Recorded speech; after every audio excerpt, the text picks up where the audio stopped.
1FM and across the world at 3news.com. Coming up in the next 30 minutes.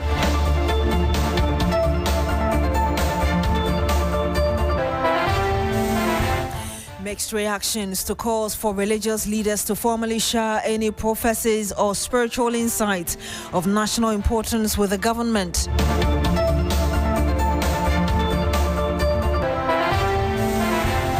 Also coming up, economist and founding member of the New Patriotic Party expresses concern about the party's unity, even as spokesperson for the two leading presidential hopefuls trade jabs on social media.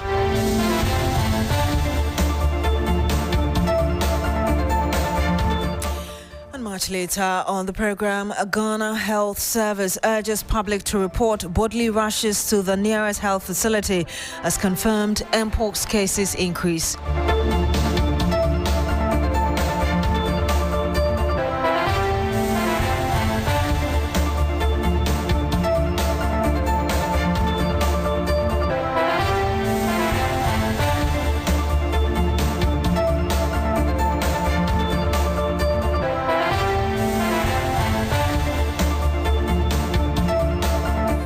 Very much for joining us this afternoon. Now, a new call from the presidential envoy for interfaith and ecumenical relations is sparking debate across Ghana. Elvis Efiankra wants religious leaders to share any prophecies or spiritual insights of national importance directly with his office to help protect peace and unity.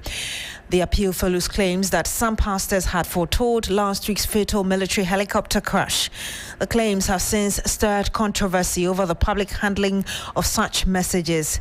In a statement, the envoy thanked churches for their prayers, moral guidance and role in promoting national cohesion, calling their contribution indispensable, but insisted such spiritual insight must be channeled to his office for appropriate response. Supporters say the idea could prevent panic, while critics warn it may infringe on religious freedom and fuel fears about government interference in spiritual matters. Some of you shared your views with us. And we'll bring you that very shortly.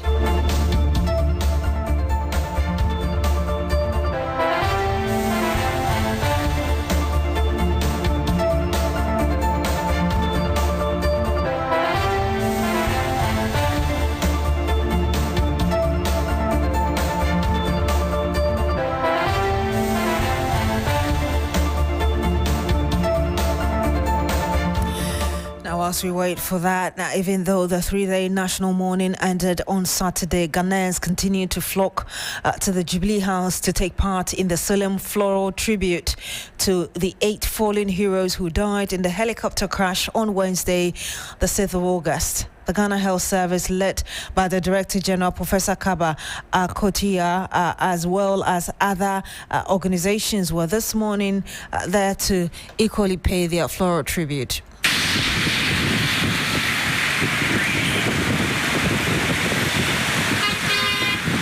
Most of them were our personal friends, were our close friends. I remember very well Alhaji Muniru worked together more than 20 years in the Ministry of Health. I remember very well Dr. Omanebuama. We've been friends. So we just have that solemn obligation to join the nation, join the families, join the world to express our condolences and wish them a farewell. This is obviously a tragic loss. We are very sorry that this happened, but we felt it was important for us to be here to show support, to pray for the families and also for the departed. The reason why they were traveling was obviously important for our business specifically, and we hope that the right policies are in place to honor their memory.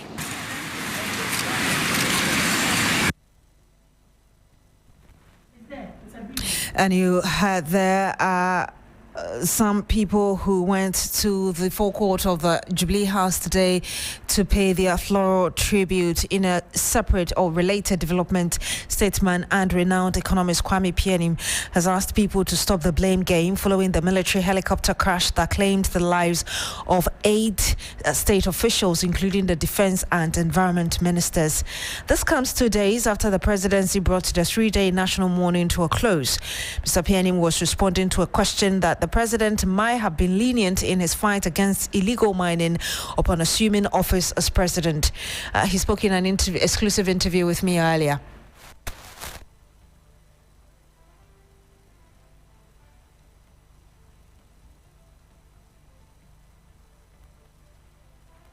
Barely 8 months.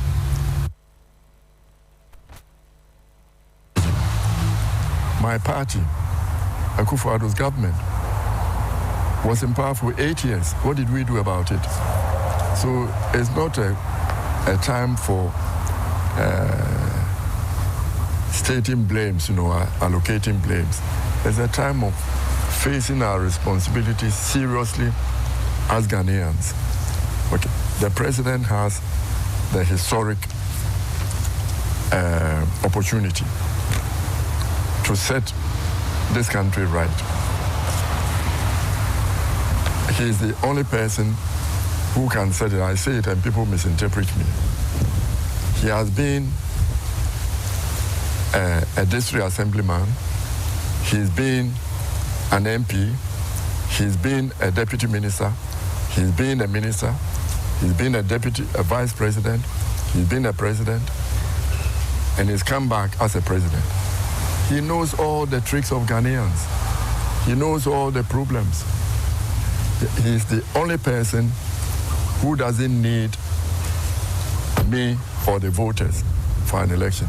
He doesn't need his political party. He's not going to run again. He has only one term.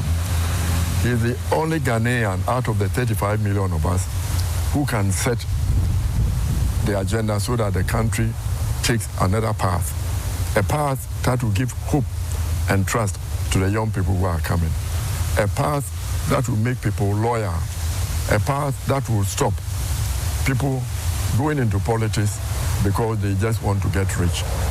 He's the only person. Nobody else who comes in has just 4 years, can run again, and therefore you need your political party. You need the voters. He doesn't need the voters again. He doesn't need a political party. He's the only one who has this unique historical opportunity to set the agenda for Ghana. The president. And you heard the statesman and elder of the NPP, Kwame Pianim. I was telling you earlier about the appeal by the presidential envoy for interfaith and ecumenical relations for prophecies to be directed through his office, and some of you sharing your views earlier. Let's just watch this.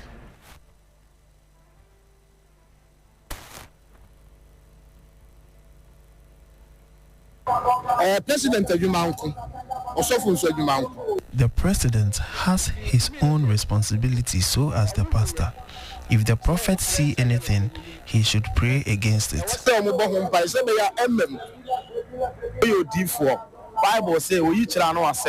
If God reveals to redeem, why don't the prophets pray against it before making it public?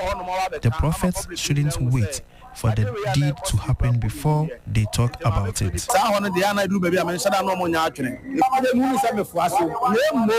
I agree with the directive, but it should have conditions. And I'll say it's bad because I feel it's violating. You just stand in your church and then you say, oh, this person is going to die if he or she don't do this. It maybe might affect the person's mental health and he or she going out publicly because his name is out there that he's going to die. And some of you there sharing your views on this directive with us. For now, the question remains, will this directive bring the pulpit and the presidency closer or push them further apart? Let's speak to Apostle Imanyoni Okuletete. He's General Secretary of the Ghana Pentecostal and Charismatic Council. Good afternoon to you, sir. Thank you so much for joining us. Yes, good afternoon. Thankful to be called in. How does your church interpret the presidential envoy's directive for prophecies and spiritual insights to be shared directly with the government? Thank you, and good afternoon to your listeners and viewers. Let me say that the place I occupy, I'm not speaking on behalf of a church. I'm the General Secretary of an ecumenical council, the Ghana Pentecostal and Charismatic Council, made up of about 270 churches. And so I'm not speaking on behalf of a church. But you're speaking on behalf of the group of churches? Yes, Right, sir. group of churches. And so, yes, I just got the letter. I saw it this morning. Apparently it was sent over the weekend. I saw it this morning. And so my first response to it is that my executive council will be meeting to discuss it. And then when they take a decision, a firm decision, that will be the position of the Ghana Pentecostal and Charismatic Council. But that said, I think there must have been some background issues which has prompted the Office of the President, and specifically the Presidential Envoy, in the person of Honorable Levis Friankra, to have issued such communication to the churches and the councils. And I think that is what we will want to pay attention to avert some of those very chaotic and very dangerous situations that our communication, by way of prophecies and so on, that it creates in the system. Having made that point, do you believe this approach could strengthen national security and unity like we saw in that statement issued by that office? I think it could have been approached differently because, you see, we have a sector ministry in the Ministry for Chieftaincy, Local Government and Religious Affairs, which we deal with very directly on all religious issues. And so I think there could have been a coordinated, consultative process in coming into a firm-up decision involving the Ecumenical Council leaders, so that by the time the letter is coming, the Ecumenical Councils, like the Christian Council, like the Ghana Pentecostal and Charismatic Council, Catholic bishops and others, are fully aware of the intention and the reason what is driving this new move. So, yes, the letter is out. We are yet to engage with the Office of the Presidential Envoy on interfaith relations and ecumenism to get more clarity on this. We'll have to end it here with you. Thank you so much, sir, for speaking to us. Thank you. And I had the Apostle Emmanuel Neo-Koletete, he's General Secretary of the Ghana Pentecostal and Charismatic Council, sharing his views with us. 14 minutes past the hour of 12. When we come back, we'll bring you some more. Don't go away.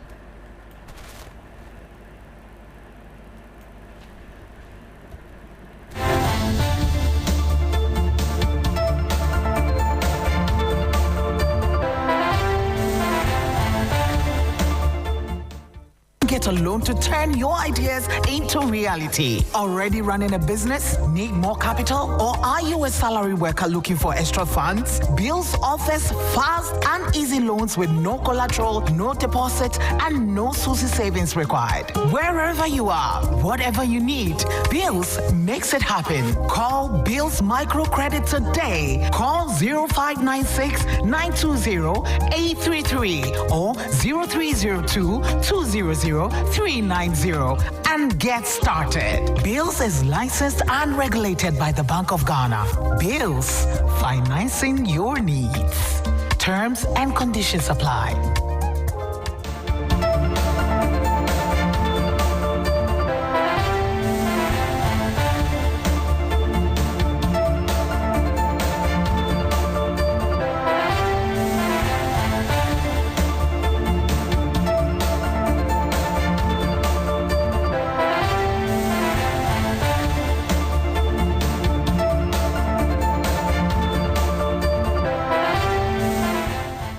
And you're still here on the Midday News on 3FM and 92.7. Now, a storm is brewing in the camp of the New Patriotic Party as campaign teams of leading candidates in the party's presidential race flagrantly flout directives by the leadership.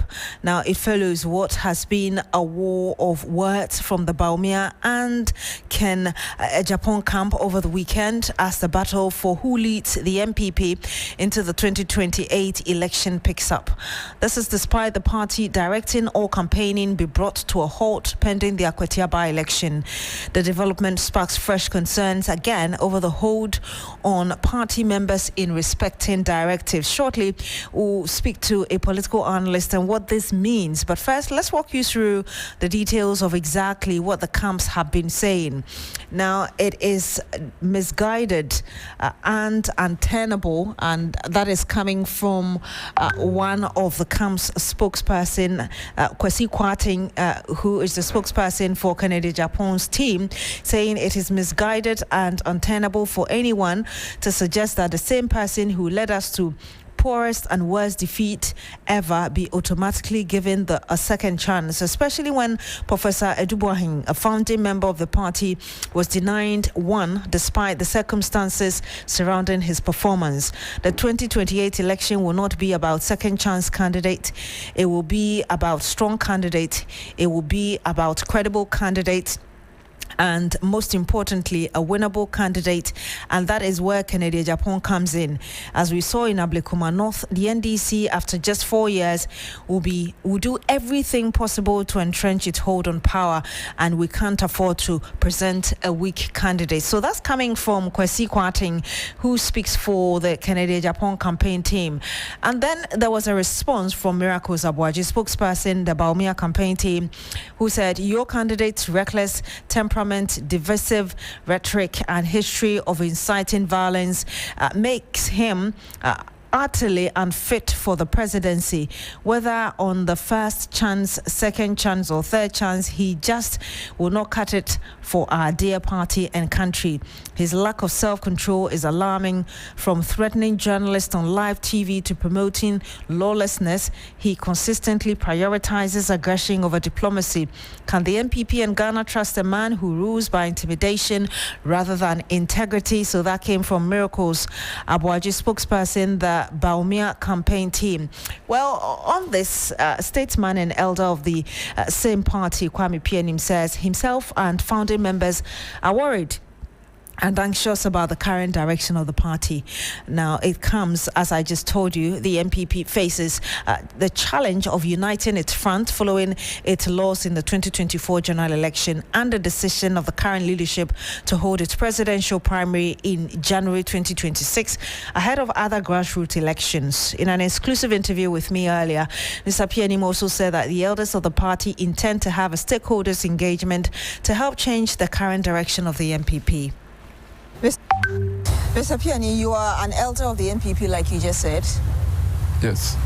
What do you make of the decision of the party to elect a flag bearer first ahead of the other grassroots elections? I mean, kind of doing it from top to the bottom.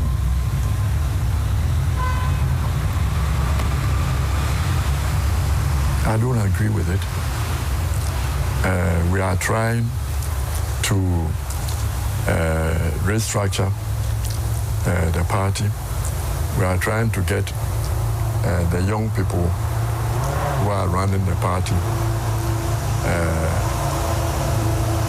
to halt, look and listen, so I will get the direction right. I know a lot of founding members of the party who are unhappy with the direction and state of the party, and who are anxious and contacting the current leadership of the party, both in Parliament, the National Secretariat, and the Council of Elders, to try to hold a stakeholder engagement to look at the direction and state of the party. They are worried about the direction the young people are taking the party. And I'm hoping that we'll soon get our act together to rebuild, to restructure, and build a united front to move forward. Are the young people listening? I think that once 50% of the solution is identifying there's a problem and posing a question. They have to listen because it's their future. As I said, it's not my future. The young people in the NPP now, it's their future. If we do not listen and restructure our party, the party NPP will become as irrelevant to the politics of Ghana as the CPP has become. Is that what you see with the current happenings? Yes, if we don't restructure, regroup, and unite ourselves, we'll become as irrelevant as the CPP has become in our politics. And you had there an elder of the NPP, Kwame Pianim. Let's speak to Professor Smart Sapon. Good afternoon to you, sir. Thank you so much for joining us.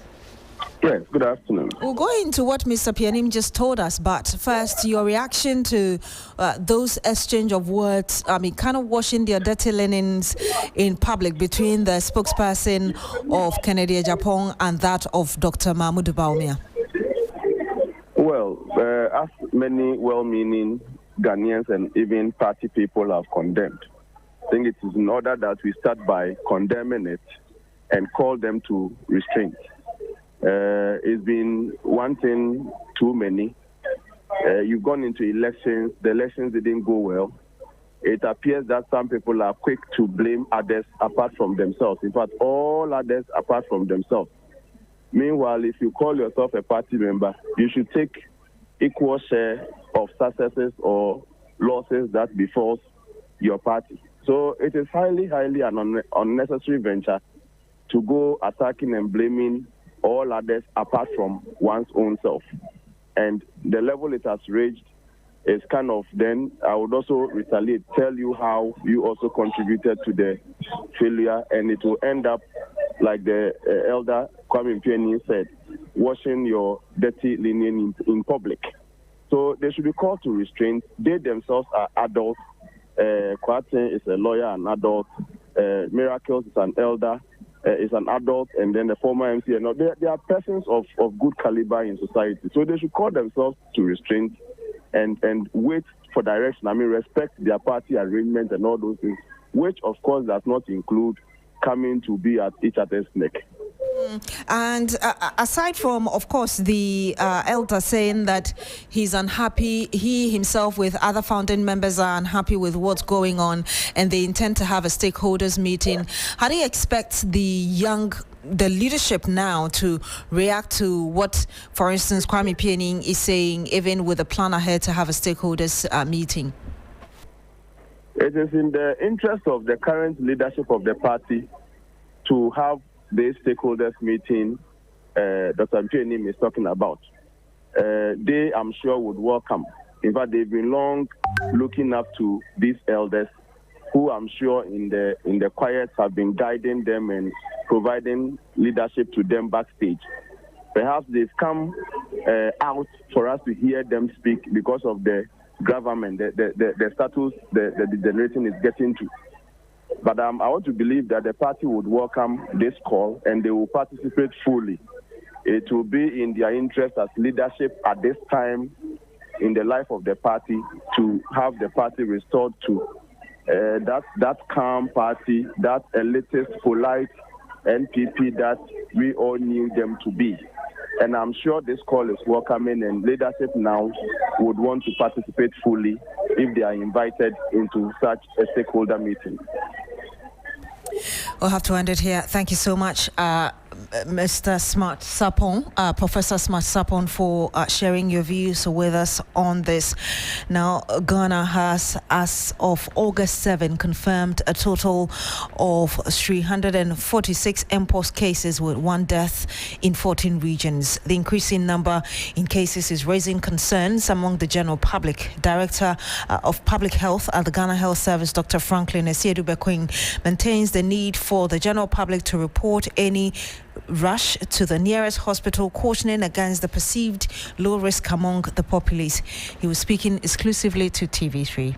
Keeps going up, but I think what is good is that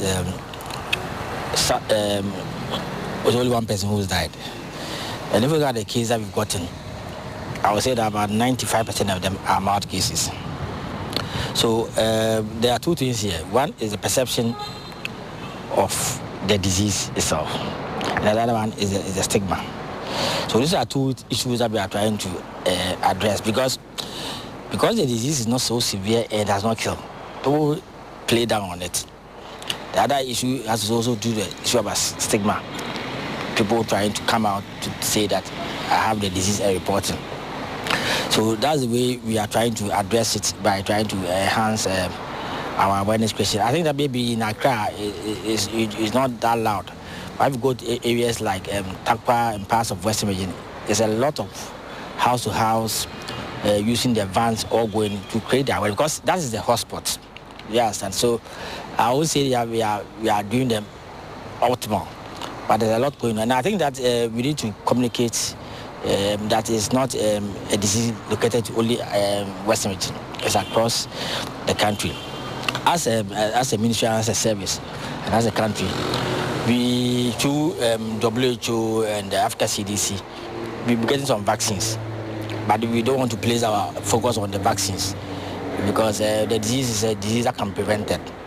So we're still saying that it's a disease of contact, and people should make sure that they avoid contacting persons who have the rash. The only issue is that some people have the rash and they are covered themselves with long sleeves. You don't see it. So there are two things here. The person who has the rash must try and avoid getting into contact with persons, and the persons who also do not have the rash should try and avoid getting in touch with persons who have the rash. And the other two, which is the indirect one, is maybe using the bed or using the towel or the sponge with somebody who has a rash. So we'll keep on pushing on it whilst we try to get this vaccine for this targeted group that we think that will help us break the transmission. And you had there Dr. Franklin Adu. He's the Director of Public Health at the Ghana Health Service. And there's a statement coming in from the presidency, even as the nation continues to mourn the departed. It has to do with the arrangement towards bringing finality to the all rights related to the 8 who died in the helicopter crash. And it says a national call for tribute honoring the departed 8. It says in the wake of the profound sorrow following the tragic helicopter crash on 6 August 2025, the Funeral Planning Committee extends a solemn invitation to all individuals, institutions, and the public to come together in remembrance and honor the lives of those we so sadly lost. As we prepare to bid farewell to our fallen compatriots, members of the public are encouraged to send messages of condolences and heartfelt tribute for inclusion in the official brochure. Please submit your tribute via email to tribute with an S at presidency.gov.gh. Deadline for submissions Wednesday, August 13, 2025 at 12 p.m. GMT. A state funeral details. A state funeral will be held to honor the victims on Friday, August 15, 2025 at the Black Star Square, commencing at 8 a.m. May their courage, dedication, and spirit inspire us all to continue striving for a stronger, more united, and prosperous Ghana.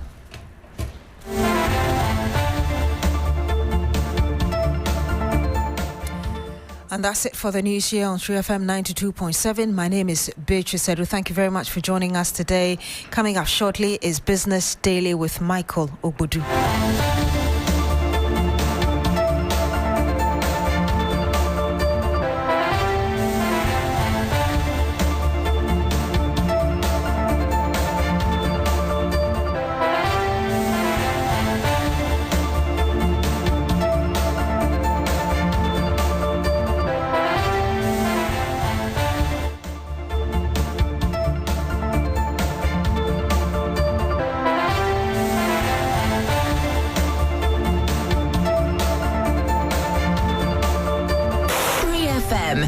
92.7. Urban Lifestyle Radio Station.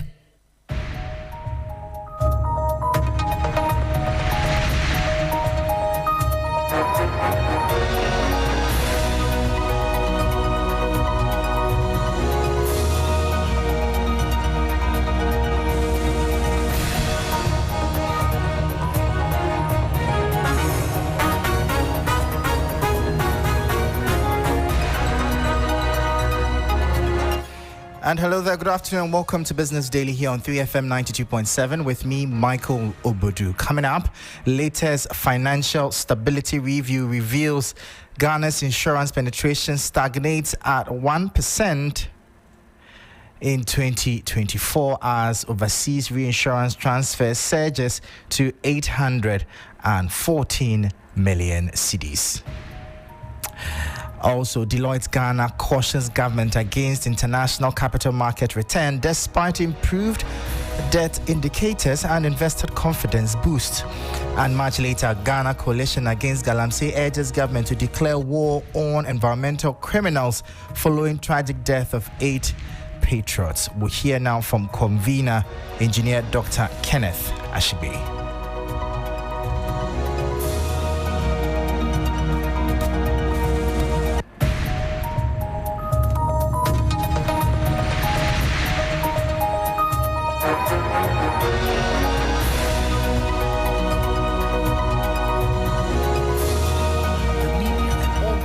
To stop calling illegal and irresponsible mining as galamsey, but rather we should call it as it is, an environmental crime perpetuated by environmental criminals. Details of these and many other stories coming up shortly. Please don't go anywhere.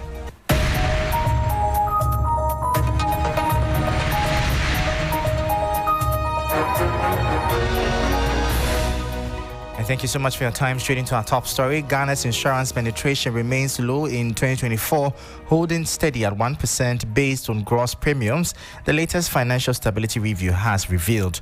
The report, however, warns that rising overseas reinsurance premium transfers could increase the industry's exposure to foreign exchange volatility despite strong retention in the life and non-life segments. The following 3 Business News Desk report has the details.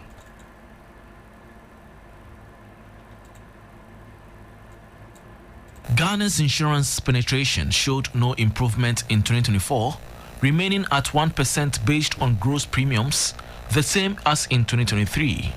Under the new IFRS 17 accounting standard, penetration stood even lower at 0.63%. The 2024 Financial Stability Review noted that despite low penetration, insurance density, which measures per capita insurance spending, improved to 202.4 cedis from 195 cedis the previous year, reflecting larger policy sizes or higher disposable incomes. Life insurance premium retention stayed high at 96.36%, underscoring the sector's robust reserving and prudent investment practices. Non-life retention also remained stable at 73%, pointing to growing capacity within the local market and reduced reliance on foreign reinsurers. However, overseas reinsurance premium transfers approved by the National Insurance Commission, NIC, rose sharply to 814 million cedis, up from 656 million cedis in 2023. While offshore reinsurance aids risk diversification, the report cautioned that it also exposes the industry to exchange rate volatility and capital outflows, factors that could tighten liquidity in an already fragile macroeconomic environment. And that was the 3 Business News Desk report. The 2024 Financial Stability Review has revealed that profitability within the insurance industry remained robust in 2024. This, it says, was largely supported by stronger investment income, improved underwriting performance, particularly in the non-life segment, and insurers' adaptability in managing investment portfolios post-domestic debt exchange program, DDEP. Now, Deloitte Ghana is warning government to tread cautiously on its planned return to the international capital market, despite a notable improvement in Ghana's debt position and credit ratings.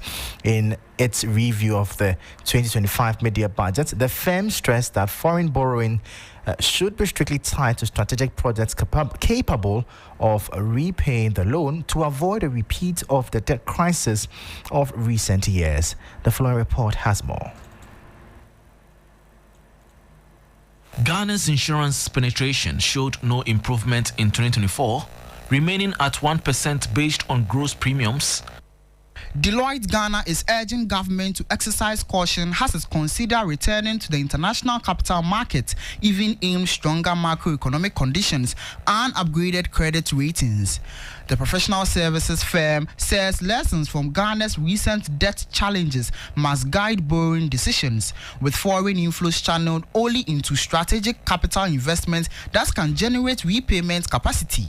As of June this year, the country's total public debt had fallen by 113.7 billion cedis, a 15.6% drop from 726.7 billion cedis in December 2024 to 613 billion cedis. This was largely due to the appreciation of the Ghana cedis. Debt to GDP also improved sharply, dropping from 70.6% in June 2024 to 43.8% in June 2025. A level Deloitte says shows significant progress towards Ghana's medium-term target of 55% by 2028 under its IMF program. The firm expects further credit ratings upgrades from agencies such as S&P and Moody's, boosting investor confidence. It also commended government's move to build cash buffers in a sinking fund for loan repayment, urging regular updates on the fund's status to strengthen market trust. Now, in a related development, government is expected to achieve better than targeted outcomes for all its macroeconomic targets in 2025. According to IC Research, a leading economic and financial outfit, this is based on the impressive performances on key macroeconomic indicators in the first half of 2025, including inflation, exchange rate, interest rate, real GDP growth in first quarter of 2025, and gross international reserves. In its critique of the 2025 mid-year budget review, IC Research said the budget execution for half year 2025 delivered strong performances, with a sizable fiscal adjustment outperforming the authority's target and its estimates for the period. Now, the Ghana Coalition Against Galamsey has intensified its call for the government to take decisive action against illegal mining, locally known as Galamsey, following the tragic death of 5 government officials and 3 military personnel near Obuasi in the Ashanti region. Convener Dr. Kenneth Ashigbe emphasized that the untimely demise of these patriots should mark the end of the menace, urging the government and media to refer to illegal miners as environmental criminals and deal with them accordingly.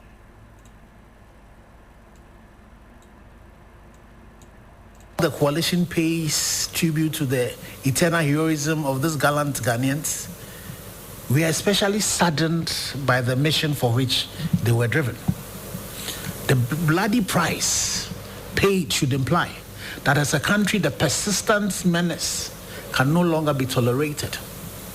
As demonstrated by utter disenchantment, the coalition hereby, with immediate effect, call on the media and all Ghanaians to stop calling illegal and irresponsible mining as Galamsey, but rather we should call it as it is, an environmental crime perpetuated by environmental criminals, to reflect the reality of the forces opposing the good governance of our environment. We accordingly call on Ghanaians to change the nomenclature to reflect the new narrative and resolve to against the practice of illegal and or unsustainable mining practices across the country.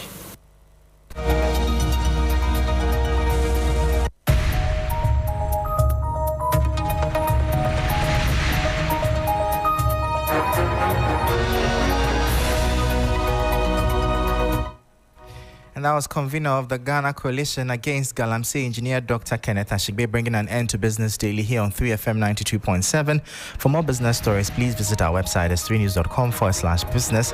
I am Michael Obodu. Thank you for listening. As always, please stay safe.